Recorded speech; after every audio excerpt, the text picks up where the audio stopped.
bensound.com is bringing us independent music today, royalty free. Appreciate that, guys. bensound.com. That is. Here it comes one more time. Hit me with it. bensound.com. There it is.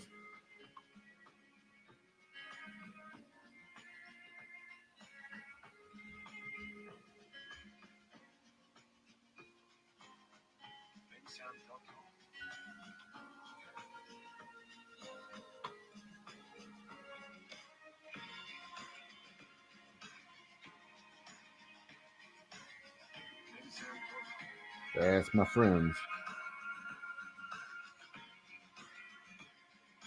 All right. Let's get cracking in 3, 2, 1.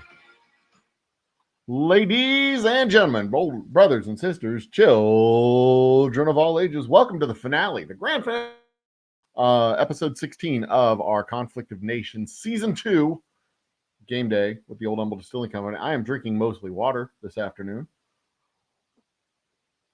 And I said last time we were on that this game should wrap up in either 24 or 48 hours. It was either going to be day 40 or day 41 in game. It turns out, well, I know it did within that time frame, but I have not checked to see which day it was. We will find out when I log on. Be sure to subscribe and like the video and do all the things that you're supposed to do as a YouTube viewer. I appreciate it. Thank you so much for tuning in, supporting the stream. We will be back to our regularly scheduled happy hour programs very soon, but we will. It's going to take me a little while to get it cranked up because we're no longer in quarantine. We're working like crazy at the distillery. So cheers to you, and let's tune into the action. Well, the completed action, and let's see how things turned out. In 3, 2, 1, boom! There we are, victory. We did achieve victory indeed, as predicted. And let's make this bigger. We got the 1778 points. Now, there were 3 things that we were trying to do. 1, win the game in 40 or 41 days, which I knew was going to happen. I was shooting for 40. I wasn't sure if we'd get it in 40 or 41. I wanted Nicaragua to make it into second place right behind me and push California, Saskatchewan, and Arizona out of the top 3. And then the third is I kind of want to do a flyover of the rest of the countries and kind of give a visual demonstration of how hard it is to fight AI late in the game, how hard and annoying it is fighting AI, and how much easier it is to fight actual players. So let's get into it. I'm going to hide my UG, and let's get into the game and see how we did. So first things first, we did achieve first place. That was the initial goal. Cha, cha, cha. I knew that was going to happen. Shooting for that to happen. My headphones are not plugged in, so I don't know what I sound like. Not that it really matters. I know what I sound like out here, but I can't hear my voice through the monitor. So we did make it to day 40. Day 40 was the day that we finished. That would have been that Thursday morning before I hit or that Thursday afternoon when I hit the road to San Antonio for my sales trip. And San Antonio was a great trip, by the way. For anybody that cares.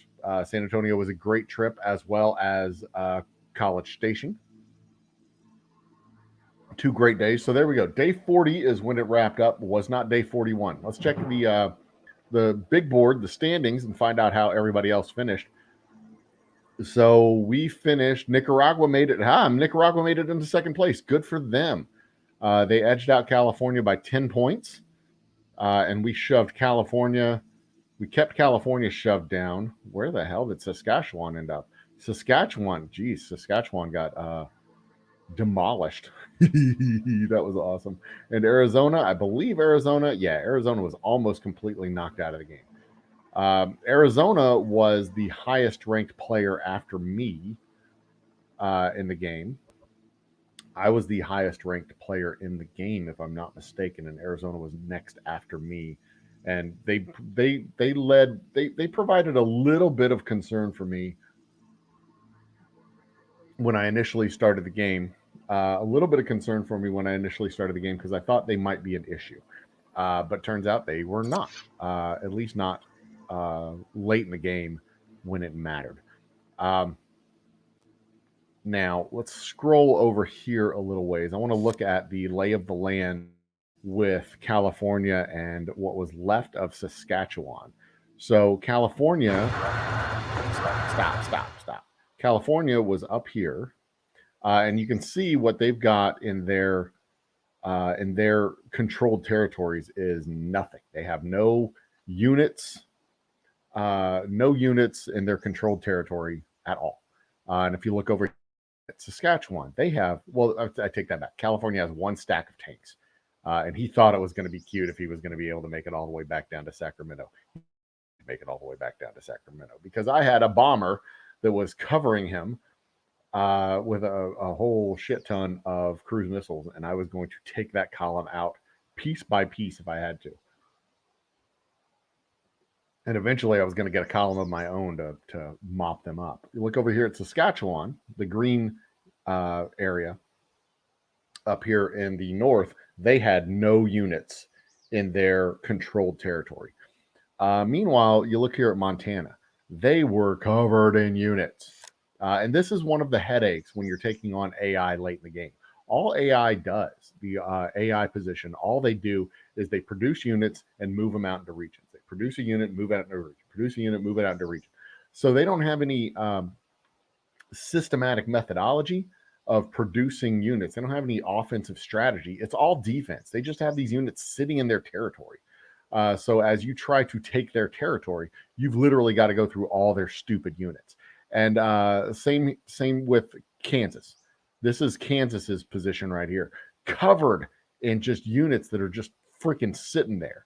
Here it is in Illinois, Michigan, Ohio, up here in Ontario and Quebec and Maine. It's just lousy with units just covering the whole damn place, and it is infuriating. You look down here in Haiti, all of the non-player positions, even Bermuda has one. All of the non-player positions, they're just riddled with units. It's infested with these. They're not even offensive. Well, they're kind of offensive units, but they're just sitting in a defensive capacity. So, what we did, if you look back here at the final map, global peace. The whiskey guy wins the war. Damn right I did. But if we look back at the map, we go back to day one. It's really easy to sweep over AI positions early in the game because they don't have a whole lot of units. So let's go back to day one here. And we can take a quick look at the map. It's a pretty map when it's all red like that. We go back to day one and we'll take a look at the map. So this is how it all started. I was Virginia, or I still am Virginia, I guess, from day one. Over here, I was Virginia in day one. On day one, we swept up into Maryland and down into North Carolina on the first move of the game. The first day of the game, you either have to be very, very, very aggressive, or you're going to get killed. That's it. There's no two options to it. You have to be aggressive on day one. You have to go after non-player positions on day one. You have to jump out and stake out some territory. If you don't do it, your neighbors are gonna. And then we move on to day two. You can see Georgia moved around, swept around to into the Carolinas and a little bit over here. Florida moved into Tennessee, Alabama, and up into Tennessee. You can see Texas there on the Gulf Coast. They went in through Biloxi. They crossed through Florida's territory and went up, kind of surrounded Louisiana, went up Arkansas and into the western part of Tennessee and Kentucky. California jumped out, and what they normally do, the normal opening gambit for California is to take the Baja Peninsula and take Nevada. That's usually the initial stages of what they do. Texas, this is unusual for Texas to go into the Gulf states. Usually Texas moves north. west into New Mexico, and north into Oklahoma, and up into the Plain States. So that was a little bit unusual for them, and that was a cause of concern in the early stages of the game, because I was seeing weird things coming out of Texas and Florida. So then moving into day 3 and day 4, I had moved from Virginia all the way through Maryland, West Virginia, North Carolina, into South Carolina, and the eastern parts of Tennessee and Kentucky. You can see Texas is still doing what Texas does. California had kind of stopped and caught its breath a little bit. Arizona hadn't done much. Now Arizona moves east into New Mexico. California moves east into, looks like, Colorado. And Utah, I'm sorry, moves into Utah. That's not Colorado. And looks like they moved down into Chihuahua, that north and west province of Texas. Florida had consolidated hold in the states, moved into Georgia, and now it was about time to spring my trap on Florida, which I did by the end of day 6 and into day 7. So by the end of day 7, by the end of the first week of operations, I had controlled everything west or east of the Mississippi, and decided to move into Texas, because Texas was just acting along with Florida. They were both acting weird. So in the early stages of the game, it's really easy, relatively easy, rather, to take on the non-player positions and kind of go over them with your first couple of waves of units. If you concentrate them up, you can take out the pockets of units and just kind of push your way into the cities and push your way through the opposition. Same way when you face a player position in the early stages, usually all their units are on the front line. So if you can sweep around those units, you can take out every bit of their production capacity and every bit of their operation capacity. You still have to keep an eye on everybody else. But this is pretty much where the easy part of the game, the land grab part of the game, ends, and you start moving into the consolidation phase. And when gains start, you have to start fighting your way for gains in the game. So this next week we kind of throttled back a little bit. I went full bore against Texas, grabbed all their cities, and kind of tried to hold where we were in Texas for the second week of operations. But Texas dropped some coin and fought back a little bit. They built up some tanks. They fought back a little bit. Louisiana woke up and got active in the game. California moved up into the Northwest, and they started. This is when you usually start having harder fought wars and battles against non-player positions, because they've started their third wave of units, and they're just kind of scattered around, not just in the cities, but also in the provinces. So you can't just have a small stack of units just kind of moving their way through empty territory. New York also woke up and sent some units down towards Washington, D.C. So I had to turn and fight a northern front as well as a southwestern front. I never lost all my territory in Texas, but Texas had pushed back to the point. Now we're into the end of the second week, 1 through 7, 7 through 14. We're into the middle of the third week, rather. We're past the end of the second week. We're moving into the middle of the third week. And I've pretty much focused most of my attention on Louisiana and getting control of the Louisiana coast and moving my way back. I've pretty much abandoned Texas for a week, 5 days to a week, while I dealt with the Louisiana issue. And I split my interest between New York. Now, when all this was going on, California and Arizona was doing their thing. Nicaragua was quietly building and growing in the south. Saskatchewan was quietly building their position in the north. And at some point right around day 25 or 26 is when I noticed a mathematical problem with the map that was going to result in the end of at least 2 countries. The way the map breaks down is there's 3,100 roughly victory points on the map. In order for a lone player, a single player like myself, to win the game, you need 1,700 victory points. If you team up with one other player in a coalition, you need 2,100 points. And if you team up with two players, you need 2,500 and something points.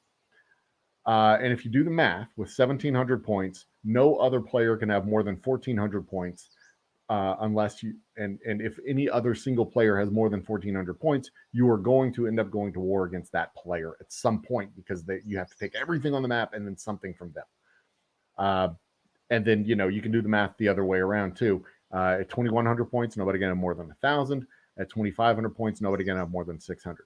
At this point, I had more than 600 points. I had 656 points. And this is when I noticed that Saskatchewan, Arizona, and California, three-part alliance, which means at some point they were going to have to go through me and everywhere else on the map in order to win the game. And I wasn't about to let them take out everywhere else and me be the lone holdout. So this is when I knew that we were going to go to war, me versus these three guys at some point in the very near future. That's some good coffee. So this is where I started building up my capacity for war. I think this is also about where I noticed somewhere around here is when California had started their chemical weapons program. I'm sure it's in here somewhere. I may not have it on. Yeah, I had put a bunch of agents in California at this time because I noticed that they had a chemical weapons program. And I think I noticed it right around this time. But they had also at this point declared war in Iowa, which means their ballistic missiles could be launched from Iowa close enough to my homeland cities. And I started building up a defensive capacity, but I also started building up an offensive capacity that I could use to reach out and poke them from where I was on the west or east side of the map. But turns out I didn't have to have all that quite yet. But now as we move forward, I deal with the issue in California, and I have to deal with the issue in Texas.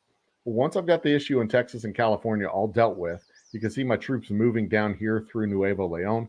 That was also part of the problem. I had a bunch of these nuisance countries just causing hassles and causing problems. Plenty of cleanup that needed to be done. I got the cleanup taken care of in Nuevo Leon that I wanted to get done. I got New York pretty much dealt with to a satisfactory degree up there in the north. And at this point is when I started my offensive. On day 30 is when I started the offensive against California. I had moved my border up. You can see down here in the southwest, I'd moved my border up to the edge of California where they had positions in Chihuahua. They were at the time moving south into Nicaragua. And that was just fine with me because that meant all of their units were in the south and none of their units were up where I was. And this is when I launched the strike. Right around day 30, we had moved in one single day from California all the way to the Pacific Ocean, as well as moved a column of units up into Arizona. Took Arizona's homeland cities in 2 days. So Arizona was neutralized and out of the alliance, out of the map, out of the problem by day 32. California, all of their major cities were gone by day.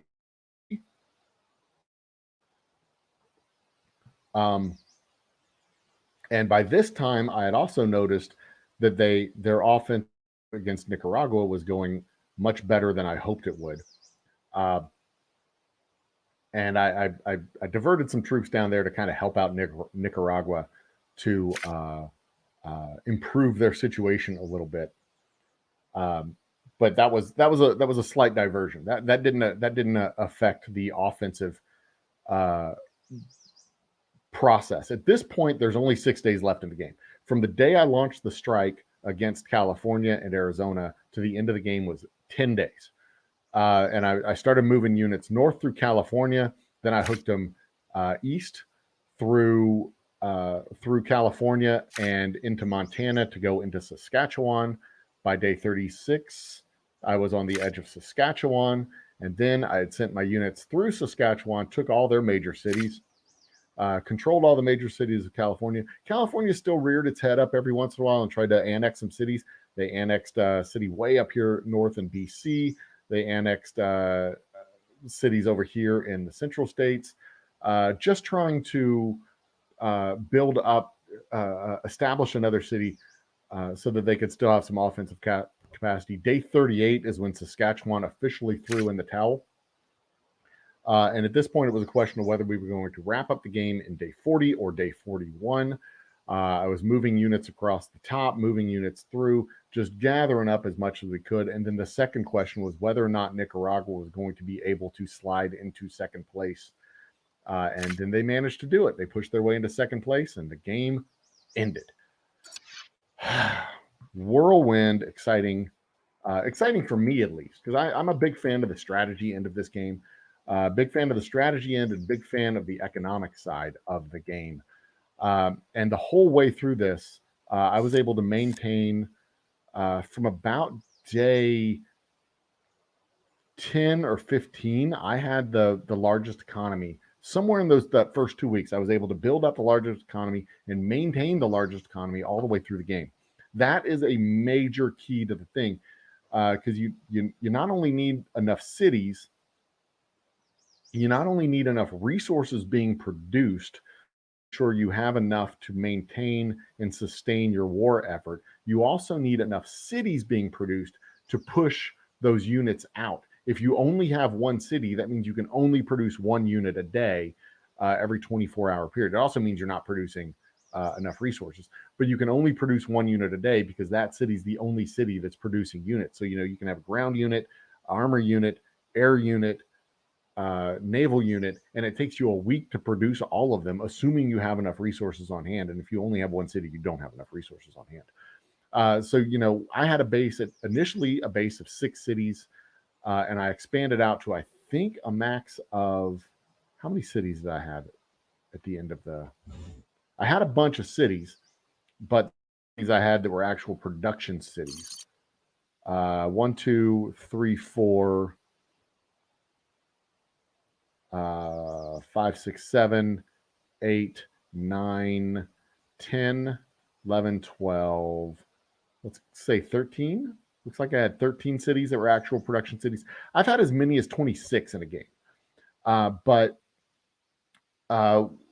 when annexing a city takes a lot of resources. So I've gone from thinking I need a lot of annex, just focusing on the 5 or 6 core cities that I have, maximizing their economy, and then maybe adding a handful more cities on top of that. I don't think I need the full, 25, 26 cities, especially on a map that's this size, because I think, how many did I have total? Let's look one more time at the diplomacy screen. I think I had 108. I don't think you need a quarter of your cities to be production cities. Partly also, I don't think I need that many cities because you have a limited number of resources, and you can push units out through those cities, but you can only push so many units based on the resources you have.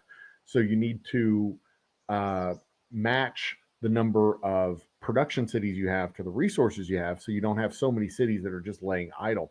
Every city you have laying idle is wasted resources on annexing that city. So it's not a sensible strategy to annex every single tremendous amount of resources, because you'll never have enough resources to be able to push that many units through that many cities. Now the other strategy that I was trying to do was kind of avoid fighting humans, because humans are unpredictable, challenging, curious little creatures. They can do strategies. They can take units on ships and send them around the southern ports of the map, and then attack you in the way behind your front lines and completely take you off guard, which is something that I've done in games before, where I've completely taken players off guard by attacking them directly at their capital on the coast, as opposed to where they have all their units where they expect you to attack. Non-player positions don't do that. As you can see, what non-player positions do is just dumb, and they just flood their regions with a bunch of units. The best way to counter this, by the way, is to go after artillery, like here. I've got 1, 2, 3, 4, 5, 6 artillery pieces just bombarding these from a distance. And if you mass up your artillery, you can take these guys out pretty fast. I do not have my artillery massed up. I am kind of wandering around all over the place because I was doing, I wasn't actually focusing my my offense over here. I was focusing my offense over there in California.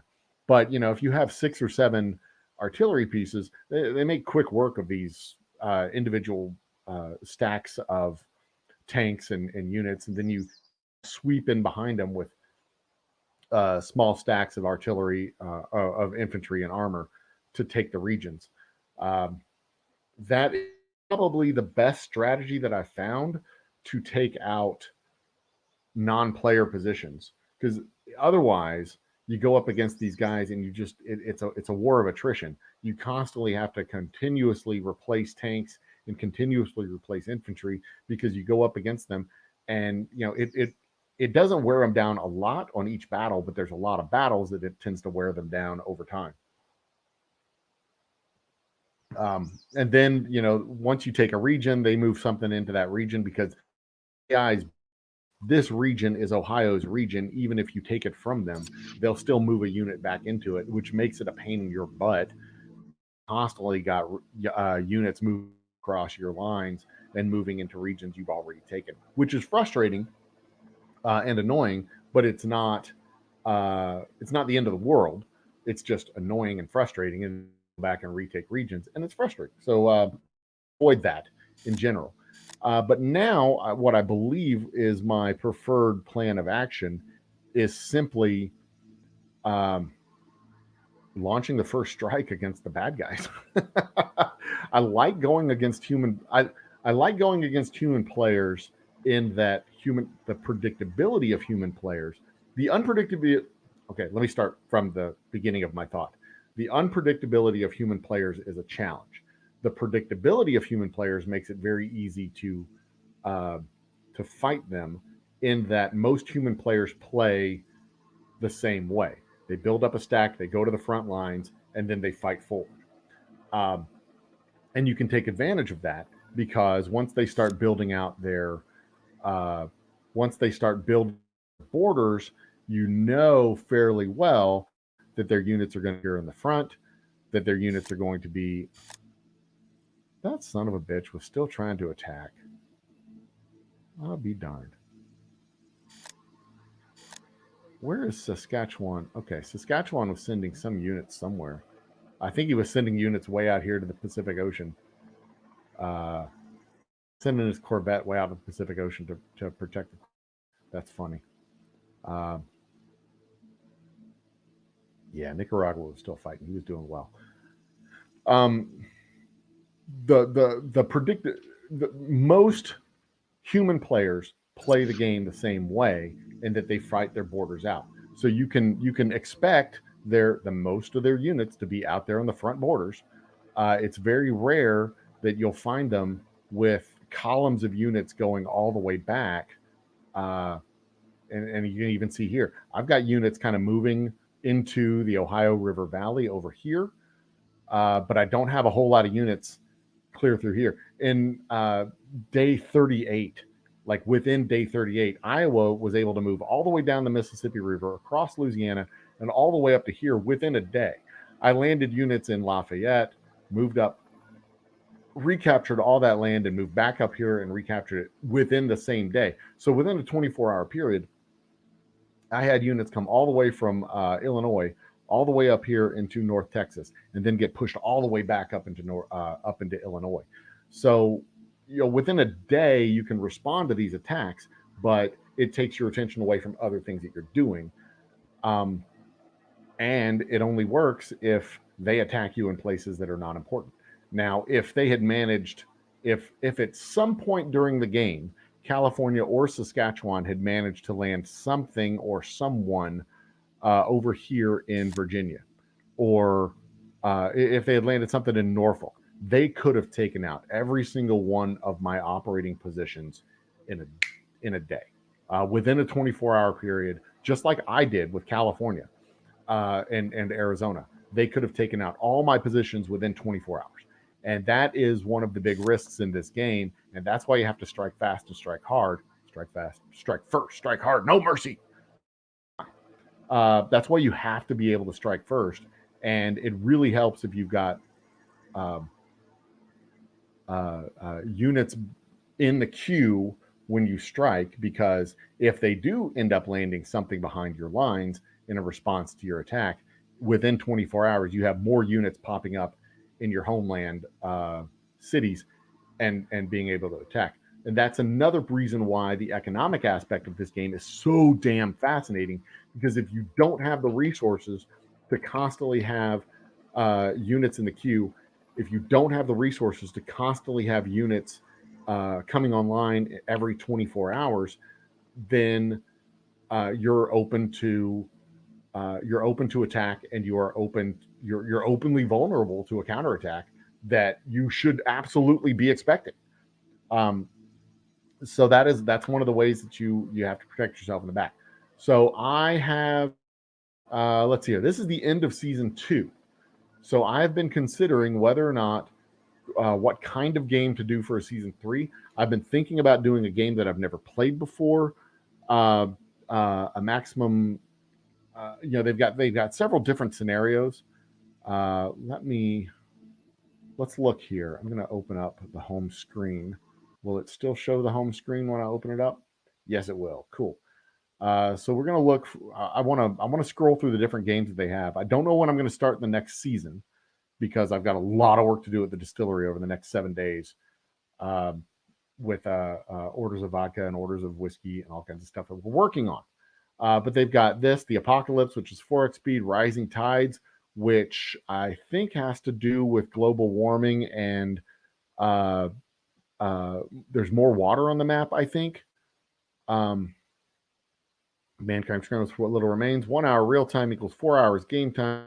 Stash revert to abandon after 3 days of inactivity. So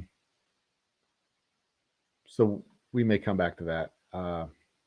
See what the high rank guy. Ooh, Tommy Knight is a rank 120 captain. Woo, baby.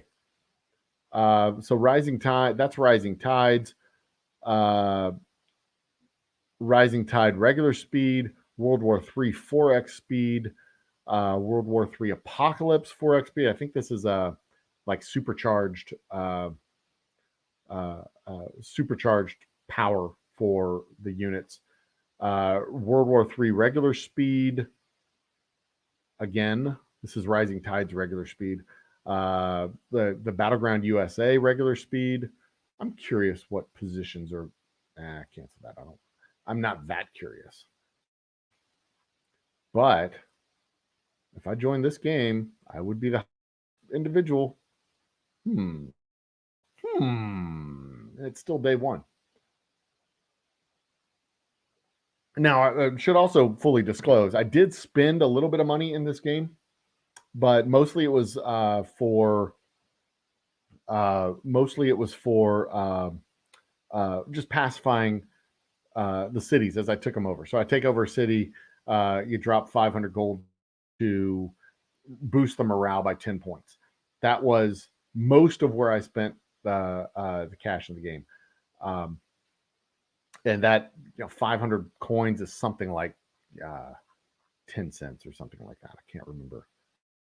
Let's see how much gold costs. I'm going to look over here at another screen real quick.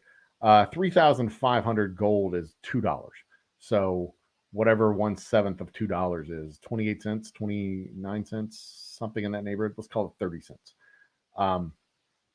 In order to boost the morale in the city, so that I could take my units and move on to other places. That's most of how I spent the money. Every once in a while, I'd have a big build order, and I'm like, I got to go and just go ahead and get the stuff started. And that's one of the other ways to spend the gold. But again, like $2 here, $2 there. It wasn't a tremendous amount. But let's go back real quick one more time, and I'm going to wrap this all up. Gonna wrap this all up so y'all can get back to your luncheons or barbecues or whatever else that you're doing. I mean, who am I kidding? You're probably at work listening to this in the replay. So get those TPS reports done. Come on, Carl. No messing around. Get those TPS reports done. They're very important. They know they need those TPS reports to make sure they know that you've done work today. I don't miss working in an office. Do not miss it, not one bit. But one more time, taking a look at the map, we did achieve victory. We did achieve victory within 40 days, on day 40 specifically. And we did achieve the third goal of Nicaragua, of my enemies, specifically the three enemies that we were fighting in the game, being knocked out of 1, 2, and third position. Nicaragua was able to move their way up into second place. This is one nice little development here. This Nike Missile Anti-Air Battalion. I built this specifically because California was annexing cities, and I knew that they had warheads, chemical and nuclear warheads available. I knew they had them available, so I wanted to make sure that I had anti-ballistic missile capabilities. I researched those specifically to make sure that I could counter the threat from California. And I had to build at least one when I saw that they had annexed like 3 cities. But annexing cities is not cheap. Let's see here. I caught a spy in Sun. That's no problem. Okay. So I'm just kind of perusing perusing the news here of the last several. Yeah. So there you go. So guys, ladies and gentlemen, brothers and sisters, children of all ages, thanks again for tuning in. My mostly water is mostly gone. So I'm going to head back into the other room. I have 3 big projects that I'm working on right now, as we speak, 3 of them. And those projects, I'll be shedding more light on those projects in the next 7 days. So stay tuned. Pay attention to our social medias, our YouTube, of course, here on the YouTube, Twitter. We are old_umble on Twitter, Old Umble Distilling on Instagram. You can follow us on Facebook, also Old Umble Distilling. You can follow us all over the place. We will be making big announcements coming up very soon. Big, exciting, fun, awesome announcements. And hopefully by the end of the year, we will be available for tours. Tours, of course, will be $500 a piece unless you're vaccinated or wearing a mask, in which case they will be only $5. And I may even be able to make them cheaper than that. This week, I will be at Katie Mills Mall here in Houston, as well as where else am I going to be? Georgetown and Cypress Park on Saturday.